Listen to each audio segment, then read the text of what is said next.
नमस्कार, न्यूज डंका के बात पते की में आपका स्वागत है। दोस्तों, 7 अक्टूबर 2023 को आतंकी संगठन हमास ने 1200 मासूम इजरायलियों को मार दिया और कुछ बंधक बनाकर ले गए। इनमें वो सिर्फ ऐसे लोगों को बंधक बनाकर ले गए थे जो इनका विरोध नहीं कर पाएंगे, जो कभी उठकर इनके खिलाफ लड़ नहीं पाएंगे।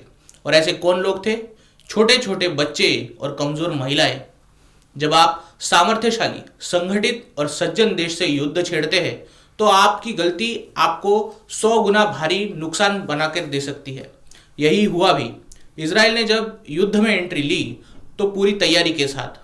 हमास ने आम इजराइल मारे उन्हें मिलाकर कुल अब तक 1980 इजरायली इस युद्ध में मारे जा चुके हैं।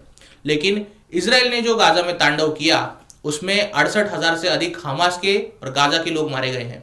इनमें 16,000 से अधिक लोगों को इजराइल ने कैद कर रखा है। इस युद्ध का आर्थिक बोझा और गाजा के मरते आम लोगों को देखकर दुनिया भर से इजराइल को युद्ध को रोकने की अपील की जा रही थी। गाजा के लोगों तक मेडिकल या राशन की मदद भी नहीं पहुंच रही थी। इस बात पर पूरी दुनिया इजराइल को कोस रही थी। आम लोगों के घर, अस्पताल, स्कूल, मस्जिदें बिना देखे उड़ाने के उन पर आरोप लगाए जा रहे थे। हमास की तरफ से इतने घटिया लेवल का प्रोपेगेंडा किया गया कि दुनिया भर के सेलिब्रिटीज को तक पैसे दे देकर ऑल ऑइज ऑन राफा जैसे कैंपेन करवाए गए। इसमें इजरायलियों यहूदियों पर दुनिया भर में नस्लवादी हमले किए गए। बड़ी बड़ी यूनिवर्सिटीज में इजराइल और यहूदियों का विरोध करने के लिए कल्चरल मार्क्सिस्टों ने एड़ी चोटी का जोर लगा दिया। ये सब देखकर कहो या सद्गुणों का अवलंबन कहो, इजराइल हमास के साथ सुलह करने के लिए तैयार हो गया। इस सुलह की शुरुआत सीज फायर से होनी थी, जिसमें दोनों पक्षों ने अस्थायी रूप से सक्रिय लड़ाई को रोकने पर सहमति भी जताई थी। इस सीज फायर का उद्देश्य हमास द्वारा बंधक बनाए इजरायली लोगों की रिहाई को सुगम बनाना था। हमास के अनुपालन के बदले में इजराइल से कुछ फिलिस्तीनी कैदियों को भी रिहा करने की उम्मीद जताई जा रही थी। साथ ही इस युद्ध विराम के जरिए गाजा के प्रभावित क्षेत्रों में मानवीय सहायता पहुंचना भी शुरू हो चुका था और इसी समझौते से इजराइल और हमास के बीच आगे की चर्चाओं के लिए समय मिल रहा था। हमास को एक और अवसर मिल रहा था और आखिरी मौका भी मिल रहा था। लेकिन अराजक प्रवृत्ति के लोगों को शांति पसंद नहीं होती। चाहे अपनों की कितनी ही लाशें क्यों ना बिछ जाए, ये लोग अराजक के जरिए अपनी शक्ति बनाए रखना पसंद करते हैं। इस सीज फायर के बाद इजराइल की चोट पर नमक रगड़ने के लिए आतंकी संगठन हमास ने 2 दिन पहले इजरायली बंधकों को रिहा किया, लेकिन उनमें से कईयों के केवल शव भेजे। इसमें इन 2 बच्चों के शव थे। ये मासूम बच्चे जब बंधक बनाए गए थे तब ठीक थे, लेकिन हमास के आतंकवादियों ने उन्हें बंधक बनाकर मार डाला।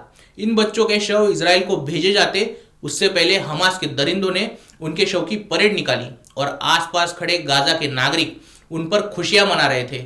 बच्चों के साथ एक और शव भेजा गया जिसे उन्होंने श्री बिबास का शव बताया, यानी इन बच्चों की मां का शव। लेकिन इजराइल सरकार ने स्पष्ट किया कि वह शव श्री बिबास का नहीं था। किसी गाजा की महिला को मारकर उसका शव भेजा गया था। हमास ने भेजे शवों पर अलग अलग वीरों के निशान पाए गए हैं और इजराइल की फॉरेंसिक टीमें उनकी जांच फिलहाल कर रही है। यह सब हमास ने क्यों किया था? इजराइल से शांति के बदले युद्ध करने के लिए। उन्होंने 7 अक्टूबर को जो कायराना हमला किया उससे पहले ही उन्हें अपने कर्मों का हिसाब क्या होगा पता था। वो तो बस दुनिया को अपनी छवि पीड़ित के तौर पे दिखाना चाहते थे। अगर ऐसा नहीं होता तो हमास के पास अपनी गलती को सुधारने का एक और मौका मिला था।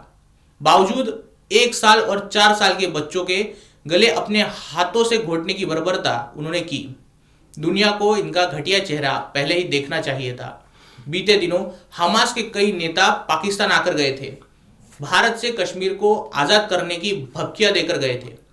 इनके मुंह से मूंगफली टूट नहीं रही है, इनको पिछवाड़े से नारियल तोड़ने की चुल मची है।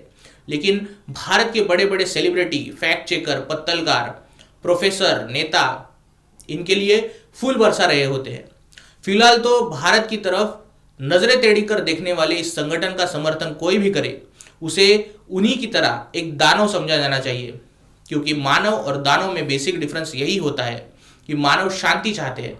इस शांति के लिए मानव समझौता कर लेते हैं। मानव को एग्जिस्टेंस के महत्व को समझते हैं। मानव अन्याय की परिभाषा जानते हैं, इसीलिए कोशिश करते हैं कि वो अन्याय के विरोध में ही खड़े हों।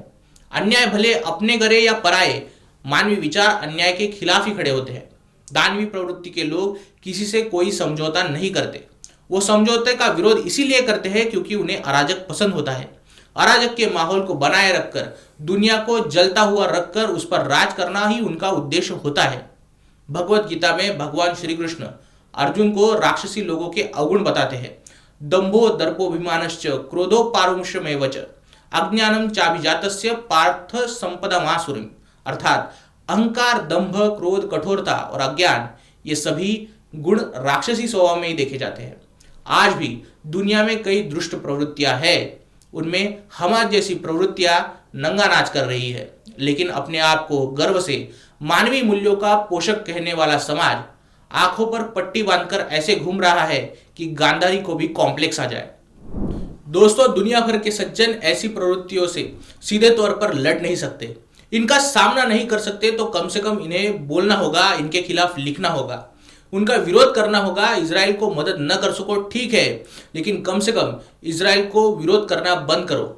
क्योंकि हमास और इजराइल में अंतर यही है कि हमास अराजक के लिए लड़ना चाहता है, चाहे कितना भी खून बहे, लेकिन इजराइल शांति के लिए लड़ना चाहते हैं, जिससे लोग सुरक्षित रहे। वीडियो पर अगर आप कुछ कहना चाहते हैं तो कमेंट सेक्शन में जरूर कहिए।